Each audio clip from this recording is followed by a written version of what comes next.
Hi everyone, my name is Katie Hughes and I'm a VR product designer for a startup called Beast Pets.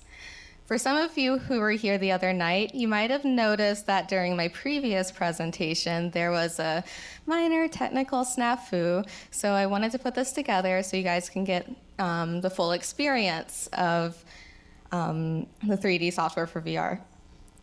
Before I get too far into that, though, I want to give you a little bit of information about myself. I have a studio art background, and then I worked in product marketing for quite a while. When I first heard about virtual reality, I knew it was exactly the industry I wanted to be in because it combined my two passions of art and tech. Perfect combination of both. So as I made my transition into UX and product design, I supplemented my studies with classes in VR development at Cogswell Polytechnical College and AR/VR Academy. After that, I did VR UI design for a 360-degree VR video streaming company called YBVR, and then started working with Beast Pets, developing smart magical pets for virtual reality. In addition, Chris Galello and I run AR/VR Design SF, a meetup group focused on learning more about design for virtual reality with hands-on prototyping.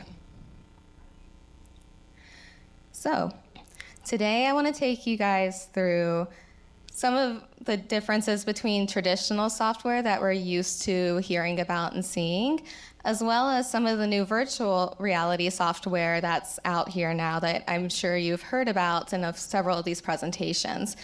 I want to, so through this I'll give you demos of Tilt Brush, Blocks, and Unity 3D, and show you that how you can use some of these programs to develop different levels of fidelity prototype by yourself.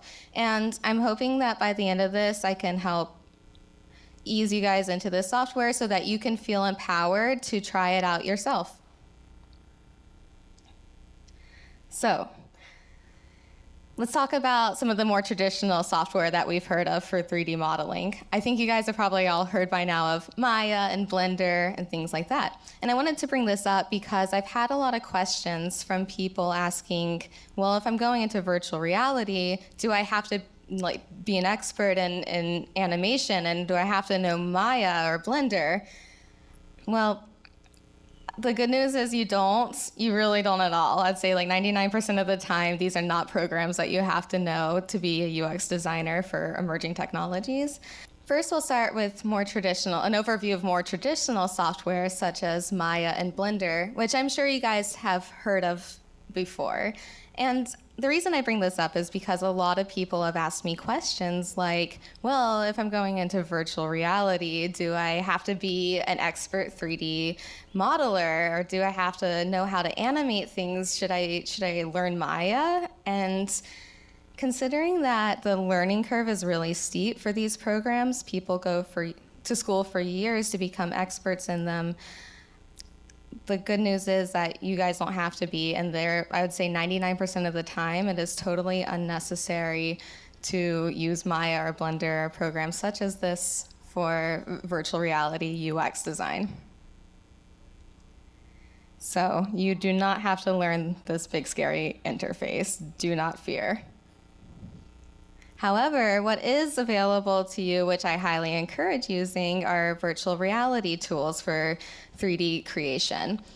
And I say the main difference between VR software and the more traditional software is the input interface. For example, with things like Maya and Blender, you're still going to be using a mouse and a keyboard and a monitor in order to create your designs. However, with VR, you can literally make things using your hands right in front of you. It's pretty incredible. I think personally it is much easier to learn than other software, but the difference with this is that there are very strict hardware requirements at this point in time in order to access these programs. As you can see here, I have my Vive set up. I have a VR powered computer, as Nelda talked about in her presentation earlier. So you've probably heard of things like Tilt Brush, Medium, Google Blocks, Masterpiece VR. These are all different software available to you to play around with. So what I'm going to go through today is just a few of them. So I just want to throw it out there. These are by no means mandatory for you to use for any prototyping, but I just wanted to show you them as an example. So that being said, let's see this in action. Just like, this will be fun trying to hold the controllers and the microphones. I'm not quite sure what to do about that. Nick, could I borrow you?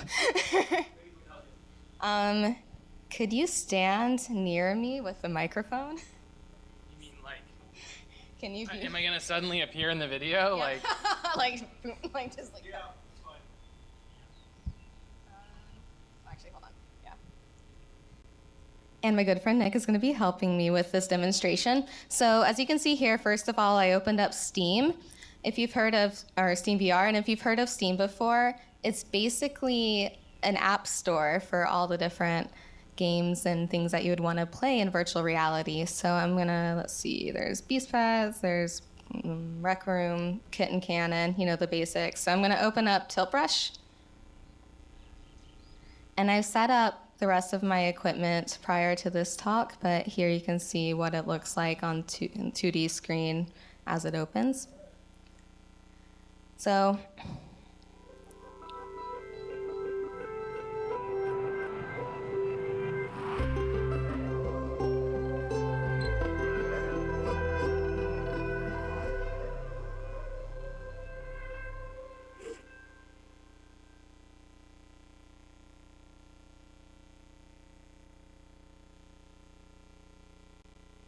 here we go.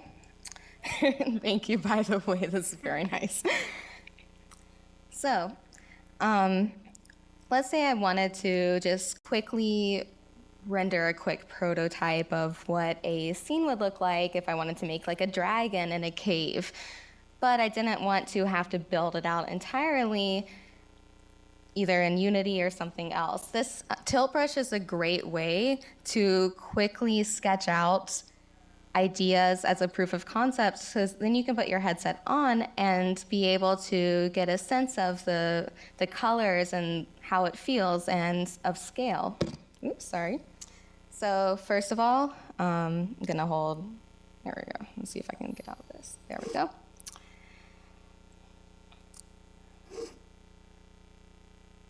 So here you can see the tilt brush canvas, at least I hope you can.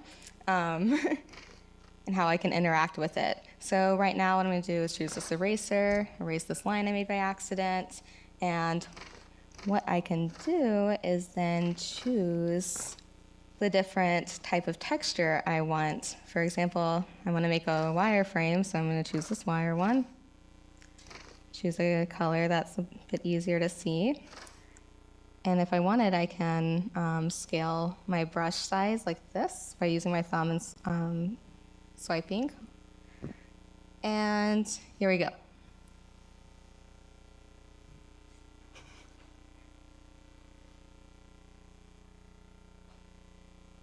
Okay, so I started making the cave. I'm just going to scale it down a bit. Here is what it would look like from the height of a person, average human.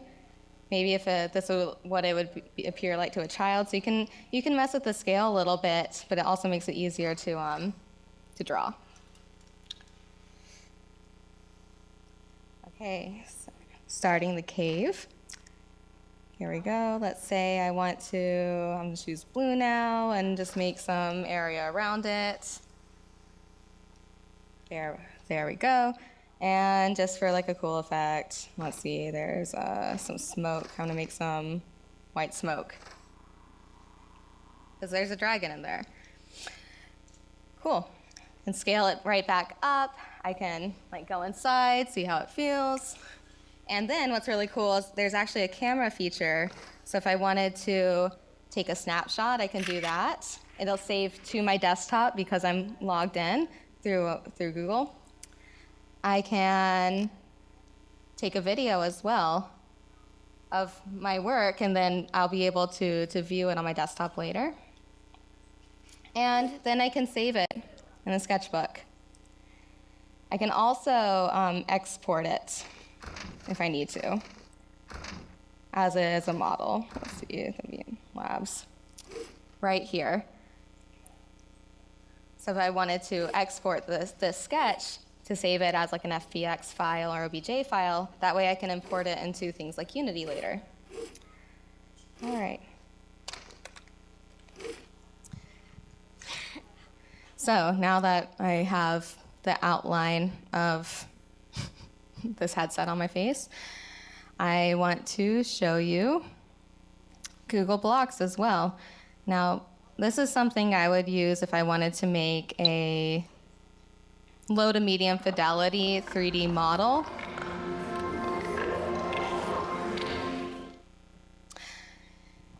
This way, again, I don't have to be an expert in Blender or Maya or anything like that in order to be able to bring my ideas to life and show them as proof of concept to stakeholders in the company. So I'll show you really quickly how I would use blocks to create something low fidelity.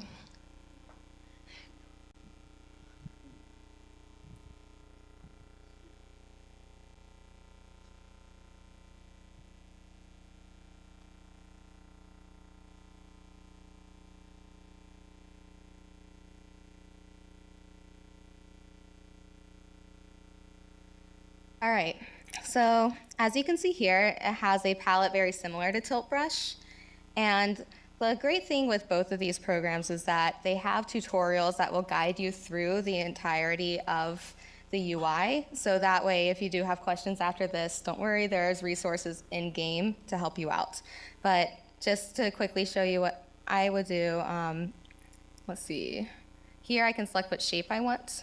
In this case, I'd want a circle. Here we go.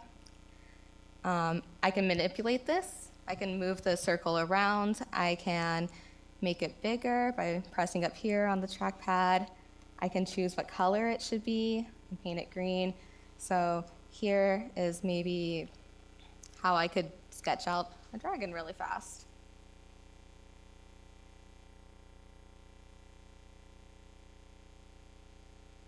Just using geometric shapes. And what I like to do is, because of my studio art background, I like to take geometric shapes, create a line of action, and then build a character, a model around that, and then add like finishing details later.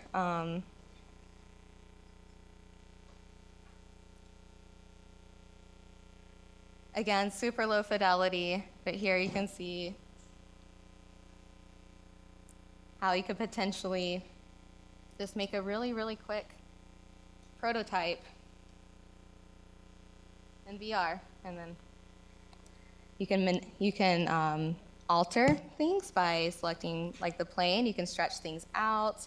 You can mess with it like this. Like there's a lot you can do. If I wanted to change the color and like make the arms yellow for whatever reason, you can do that. And again, you can save it. So then if I wanted to access this later, I could. I could also take this model, save it, and then import it later into Tilt Brush or into Unity. So now, without having to learn any 2D software, I've created this really beautiful piece of art that you see right here. I'm back. Thank you so much. No.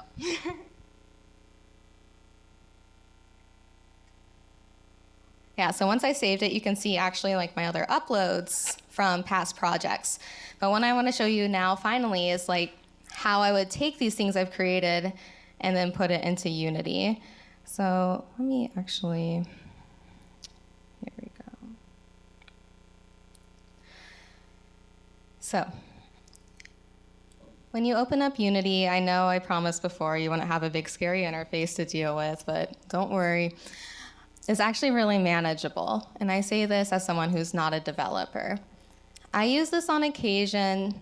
I use Unity on occasion to prototype, to create different UIs, again, to see how things are looking in the virtual space. And I say you don't have to be a developer in order to use it. There are a lot of resources out there if you do want to learn Unity on your own. But I kind of take it on a project-by-project basis. So depending on what I have to do, that's the functionality I would learn in Unity. And there's a lot of YouTube tutorials out there, and if you, by some reason, do need to add script, there's a lot of forums and tutorials where they will provide that for you that you can apply and mess around with on your own. In this case, you can also just, for example, instead of like bringing in the stuff from blocks and tilt brush, you could also just, for example, create a game object just like this. And there is a cube. If you wanted to import something from blocks or from tilt brush, you could go to Assets, Import New Asset, and then you're able to find the model.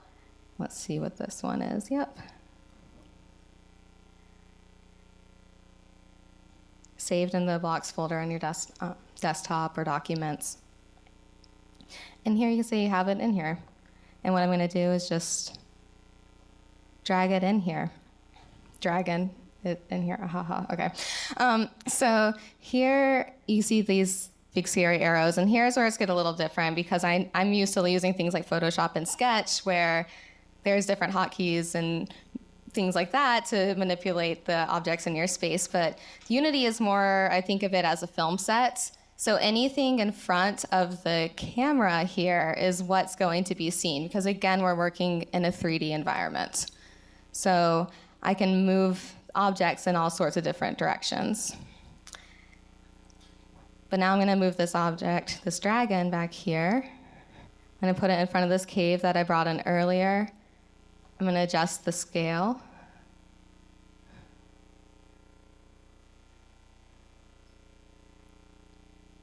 This is a prettier dragon than the one I just showed you.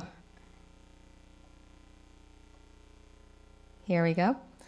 And now that it's here, I can actually press play, and this shows me what it would look like when it's actually playing in VR. So here we go.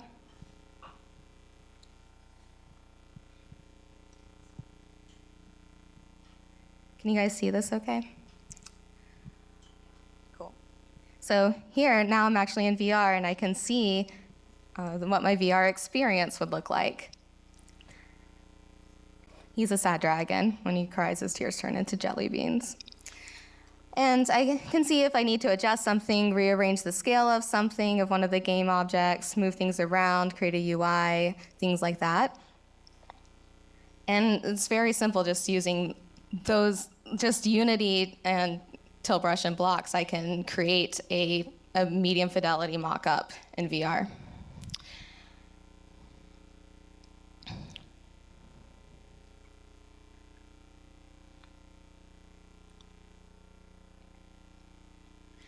So once you have this stuff in here, this is where you can actually add physics and lighting and code and things to make your experience complete. And again, I just am able to, Unity3D.com actually has a bunch of tutorials on their site that will walk you through everything as a beginner.